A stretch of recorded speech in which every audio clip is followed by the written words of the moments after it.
Magandang umaga po, muli pong inyong lingkod, si Chef Roy. Gaya ng dati po, pinagsabay ko po sa umaga ang pagkakape at pag-aaral ng salita ng ating Panginoon Jesus. Yung mga pinupost ko po noon na yung bakla at tumboy, may pag-asa pa rin sa kaharian ng Diyos, may pag-asang maligtas. Basta pinigil mo lang ang sarili mo, bakla ka, hindi ka pumapatol sa kapwa mo lalaki, tumboy ka, hindi ka pumapatol sa kapwa mo babae, pinigil mo yung sarili mo at sumunod ka sa turo ng ating Panginoon Jesus, maliligtas ka. Marami pong pumalag. May pumalag. Basta bakla daw at tumboy, wala daw pag-asa, wala daw lugar sa kaharian ng Diyos. Ganon din naman po ako nung bago pa ako sa pananampalataya. Hindi ako nagbabasa ng Bible. Ang gagaya lang ako sa mga turo ng mga narinig ko. Pero magbasa po kayo ng Bible. May babasahin po ako para sa inyo. Ito po ay sulat ni Apostol Pablo sa unang Korinto 6, 9 po hanggang 11. Pakinggan po ninyo. Hindi ba ninyo alam na ang mga makasalanan ay walang bahagi sa kaharian ng Diyos? Huwag ninyong dayain ang inyong sarili.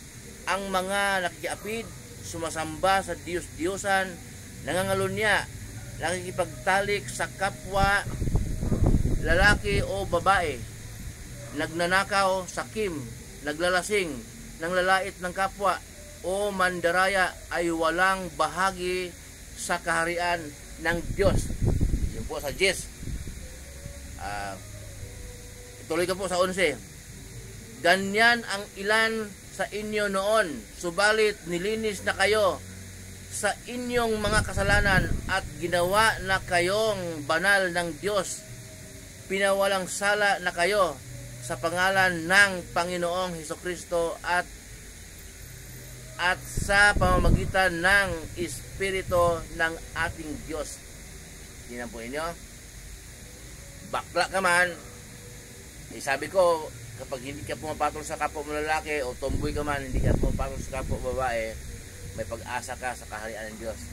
Dito sa binabasa po niyo yung lingkod, kahit pala may kalibin ka noon na lalaki, bakla ka, tumboy ka, kahit may kalibin ka noon, kahit magnanakaw ka pala noon, kahit na nangangalunya ka, may maraming kabit, kung magbago ka ngayon, ito po, ganyan ang ilan sa inyo noon, subalit nilinis na kayo sa inyong mga kasalanan at ginawa na kayong banal ng Diyos. Pinawalang sala na kayo. Okay? Pinawalang sala na kayo sa pangalan ng Panginoong Hesukristo at sa pamamagitan ng Espiritu ng ating Diyos. Kapag sumasampalataya ka pala sumasampalataya po pala tayo kay Jesus, kahit makasalanan tayo noon, bakla ka man, tumboy ka noon, iwasan mo na yan, baguhin mo na at sumunod ka sa turo ng ating Panginoon Jesus. Maliligtas tayo kahit gaano tayo makasalanan. Saan po ba nababasa kasi turo ng ating Panginoon Jesus? Mateo, Marcos, Lucas, Juan, yung pong 4 na aklat na yun. Yung Gawa, Roma, Corinto, Colosas, Efeso hanggang aklat ni Judas bago pahayag. Yun po ang mga turo at patotoo ng kanyang mga alagad. Bago po umakyat ang ating Panginoon sa langit, sinabi niya sa kanyang mga alagad kung paano ako isinugo ng Ama, gayon din naman isinusugo ko kayo. Kaya nung pag-akyat ng ating Panginoon sa langit, tinuloy ng kanyang mga alagad ang pagtuturo at patotoo. Anong itinuro ng kanyang mga alagad? Yung mga turo ni Jesus at patotoo na si Jesus ang daan, ang katotohanan at ang buhay, walang makakarating sa Ama kundi sa pamamagitan niya. Kung sumunod ka sa turo ni Jesus, maliligtas ka at sundin mo at ipamumuhay mo araw-araw. Huwag kang matakot sa mga taong mga kumukontra sa'yo. Turo ni Jesus, pagka sumunod ka sa turo ni Jesus, maraming ayaw sa'yo.